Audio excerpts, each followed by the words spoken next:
I call this diversity committee meeting to order for December 5th, 2022.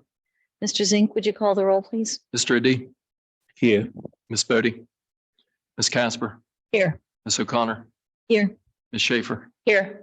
Ms. Aguilar. Here. Mr. Card. Mr. Miller. Here. Ms. Moore. Here. Mr. Vogelman. Mr. Zink here. Warren, I'm looking for a motion, number 2, to approve the agenda. Do I have a motion? So moved. Thank you, Mrs. Schaefer. Is there a second? Second. Thank you, Mrs. Casper. Mr. Zink? Ms. Schaefer. Yes. Ms. Casper. Yes. Mr. Adi. Yes. Ms. O'Connor. Yes. Ms. Aguilar. Yes. Mr. Miller. Yes. Ms. Moore. Yes. And Mr. Zink, yes. Board, moving to number 3 on the agenda, approval of the minutes for the October 7th, 2022, our last diversity meeting. So moved. Thank you, Mrs. Casper. Is there a second? Second. Thank you, Mr. Adi. Is there discussion?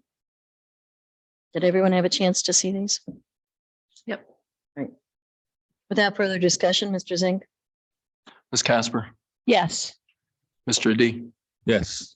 Ms. O'Connor. Ms. Schaefer. Yes. Ms. O'Connor. Yes. Ms. Aguilar. Yes. Mr. Miller. Yes. Ms. Moore. Yes. Mr. Zink, yes. All right, review the questions. Mr. Miller, number 4. Thank you. Mr. Card is under the weather, but we have two other capable people here. Ms. Moore, Ms. Aguilar, I will turn it over to Aisha and give her an update and review and whatever else you want. Okay, so today I'm going to talk a little bit about how we had a champion meeting last month. And so just a little update. We started out the whole champion and diversity team with champions. We only had 1 per building. And as of today, we're up to 50 people. Just people want to be part of the solution, and they want to be part of, some good things. So we've had people joining left and right through the champions. So I think that's exciting. We're also in the middle of applying for a grant through the OEA. The plan is to go to a school that is practicing or that is implementing restorative practices. Are you guys familiar with restorative practices? Why don't you go ahead for our community who observes these meetings? Go ahead and explain. So restorative practices are a way to lessen the expulsion, the suspensions, the fights. So what it does, it's a huge program, but what it does is makes everyone that's accountable sit down and talk about it and find out what the problem is. Instead of, a kid fights, they get kicked out of school, they come back. Instead, before they get kicked out, there's a session where whoever he fought and whoever else was involved, they sit down and they have conversation around it to kind of cut some of that stuff off. So we looked at the data, and it is in the districts that are using it, there aren't a lot.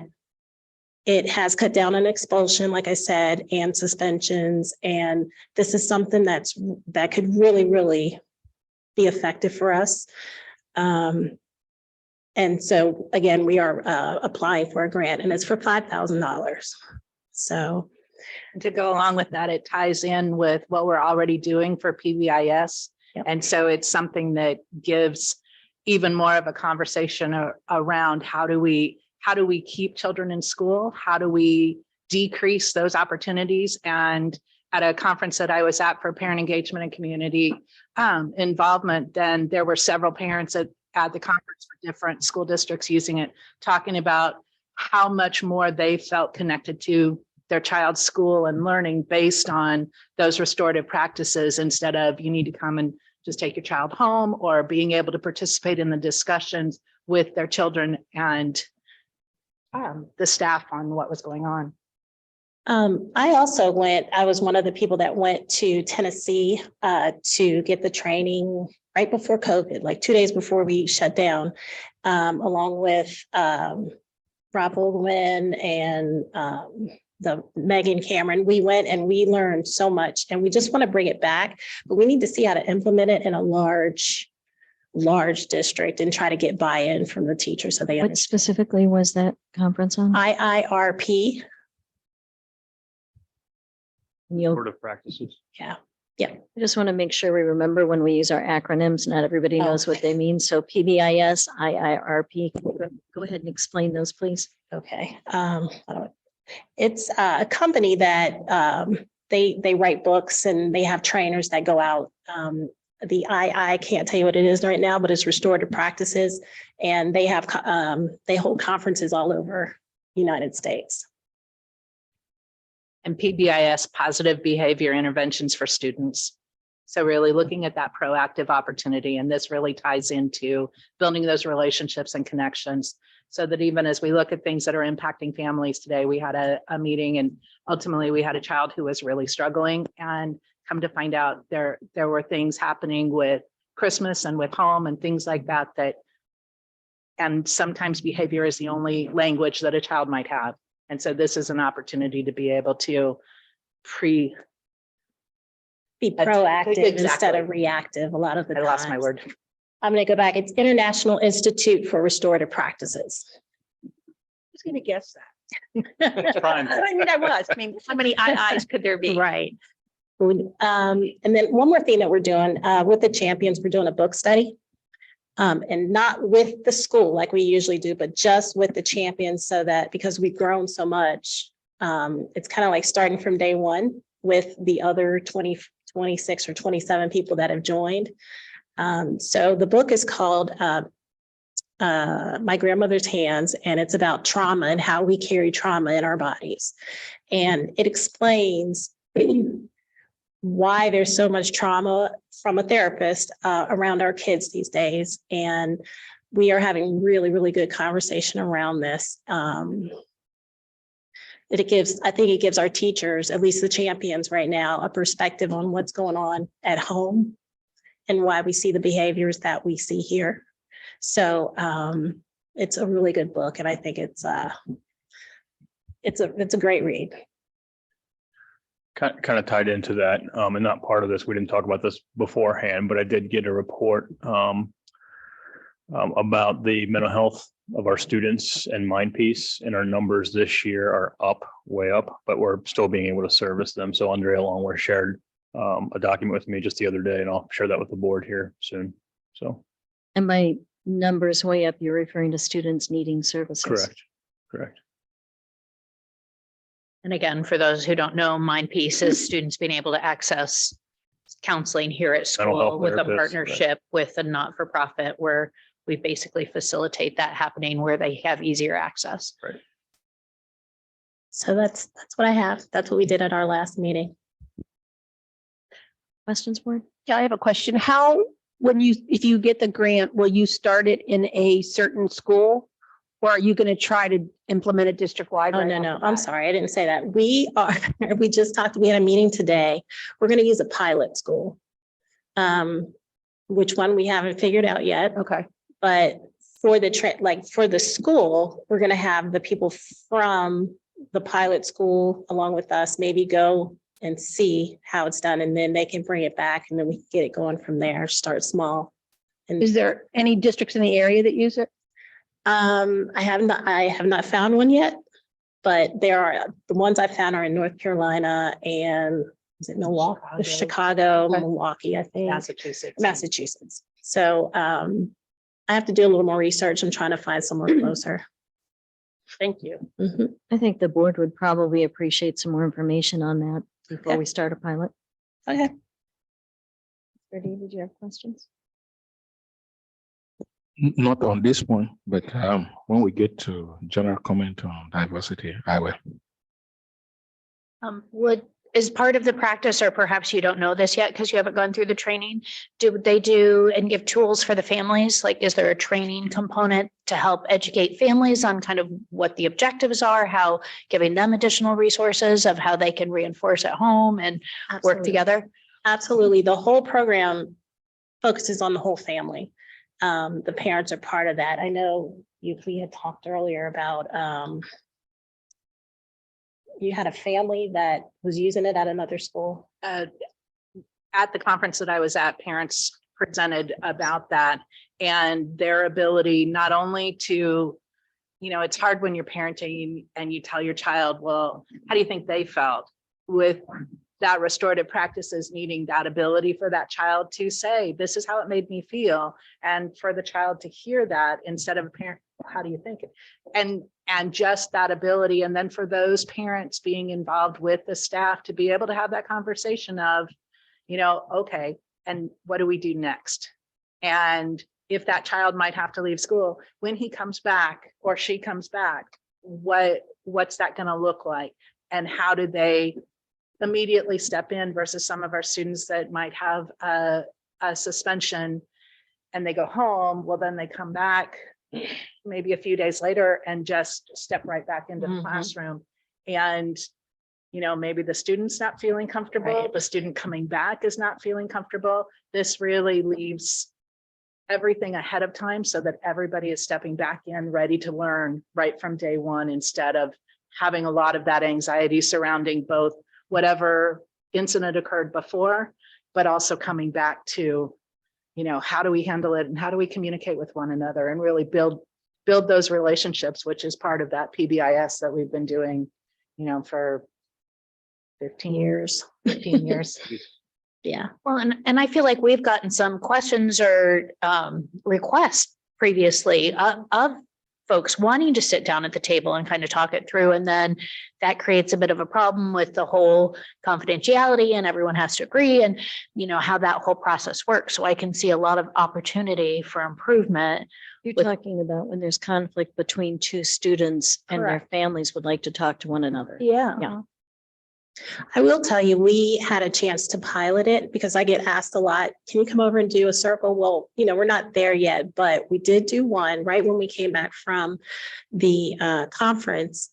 Well, a little after, and it involved a child who had written, had done something. And so his parents, the child's friend, and the teachers and the principal were involved. And then I was the facilitator. And I don't have any skin in the game. So I just asked the questions and then let them kind of talk amongst themselves or, answer the questions. And it was amazing to see that the mom started crying and she said, well, I didn't know my son felt this way until now. So it's about everybody understanding the situation and having the conversation around everything that happened so that we make sure it doesn't happen again, or we clear up any misconceptions that may have been there.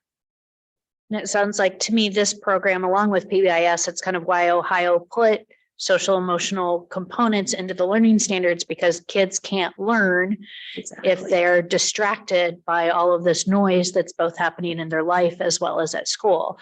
So is that part of the outcomes that they talk about at these conferences, is how it removes barriers to learning and increases student achievement? Absolutely. That's part of the data that they collected through that, through IRP. And it's just a great program. I mean, if it's a lot to get started with all the schools, like I said, but I think if we can get that one and then have people that have been through it and done it, and then we can, slowly push it through to other schools, I think that would be great.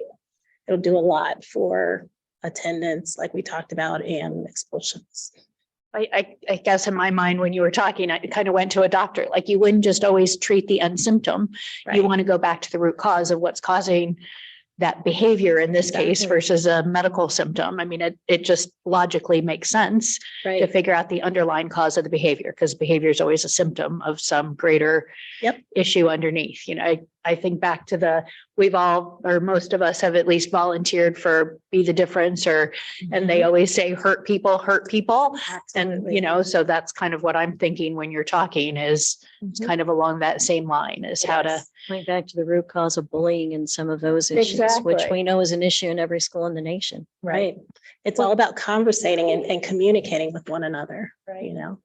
Well, we know that our businesses, our workforce development, two of the basic skills are conflict resolution and communication. Mhm.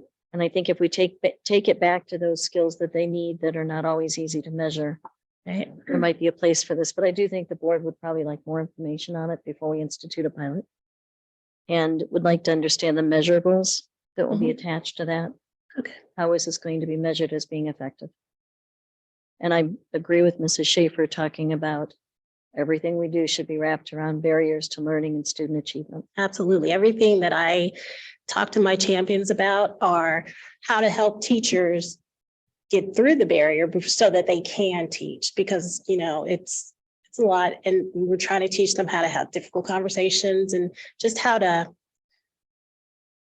make sure that they can get over that hurdle of things that are going on with kids that are happening. So we can get back to the basics of academics. Absolutely. Mhm. Learning. Yep. I mean, and to your point of an employer, like you have to have those conflict resolution skills in employment. And if you look at, I know personally in my work history where I've worked that I have felt tied to the, you know, the employer, we were all rowing the same direction. You were working a lot harder than those who you felt like you had mismatched objectives. Right. I think And skill everyone in the sets. team works Yep. a lot better in those situations. Anything further? You just want to share with me and I'll share what we're gonna do with the pilot. And probably one of the things that, as you look through the minutes that, you know, we talked last time about, you know, kind of the diversity of our community and things. I really want to talk about our opportunities with our ESL Connect. We are more than 80% complete in every single grade band for our final forms.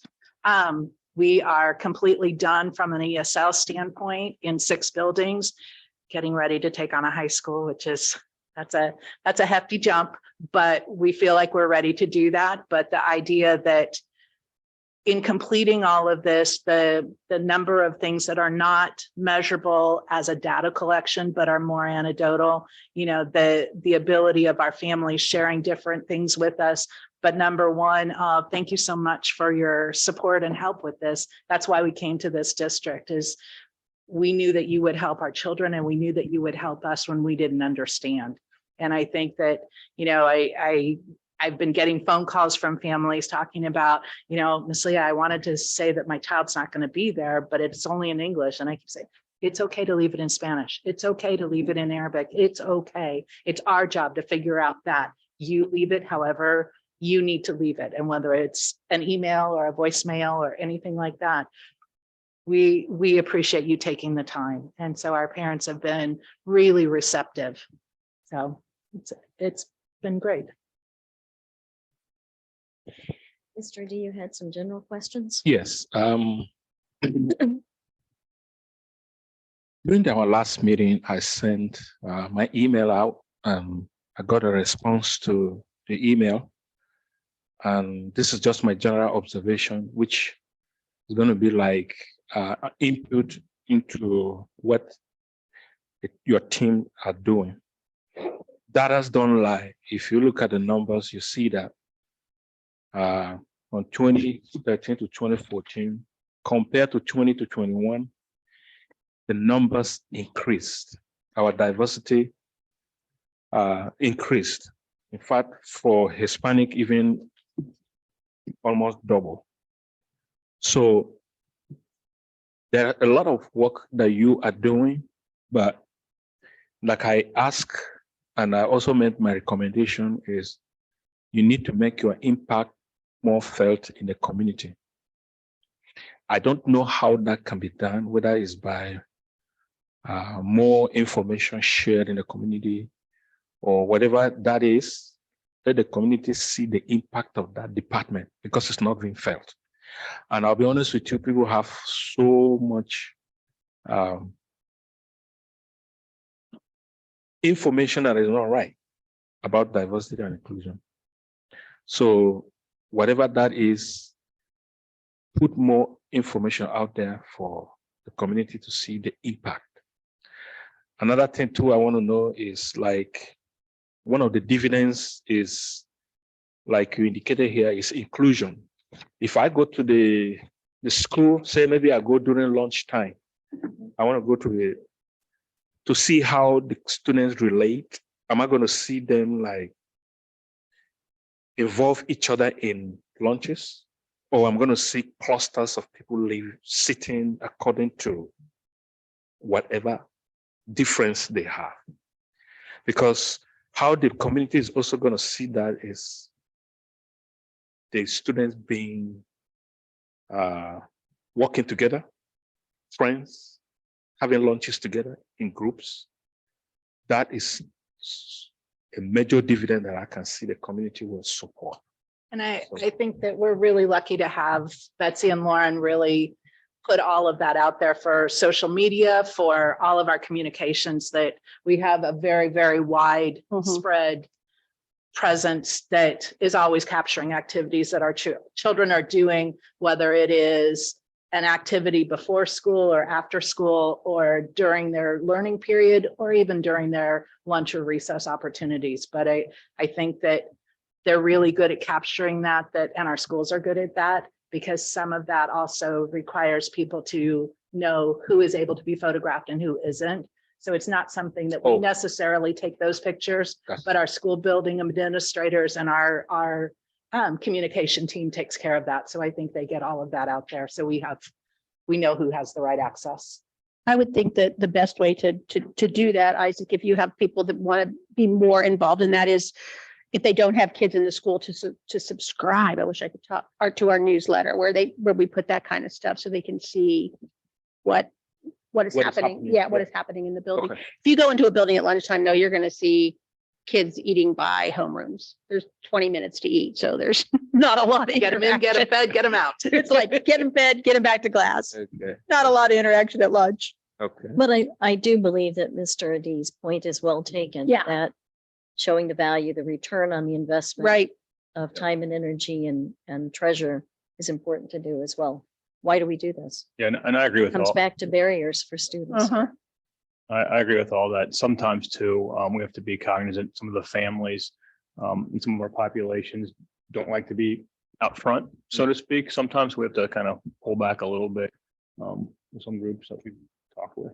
And I'm not sure that Mr. Adie is talking about that. My understanding from what you've said to me is more about put the numbers and the data out Sure. there and the Yes. facts to show But it's- how is this impacting student achievement? How does it make a I was difference? agreeing with everybody. I was just saying, and Okay. other thing. Well, And and I agree with you with nobody feeling uncomfortable with it Right. either. Go ahead. I would also say, as I look at this data on our numbers and from the 2013-14 to 2020-21, and Adam, maybe you can speak to this. I hypothesize that the economically disadvantaged numbers there might be low, because when during the pandemic, we started to give free and reduced lunch or free lunches to everyone. It gave people, it disincented people to complete that paperwork, especially those who didn't want to deal with the stigma. So I would estimate that that is probably fairly strongly understated, particularly during that pandemic time, because despite our best efforts to get people to still fill out the paperwork, when their kid was already getting a free lunch, it kind of removed some of that incentive that they previously had. Yeah, and that's been a very common theme that I've heard amongst a lot of other treasurers about Exactly. how it looks very deflated. Now, hopefully it's all relative since everybody's a little deflated, but Yeah. that is a problem that'll take a little bit of time to get back on the right track.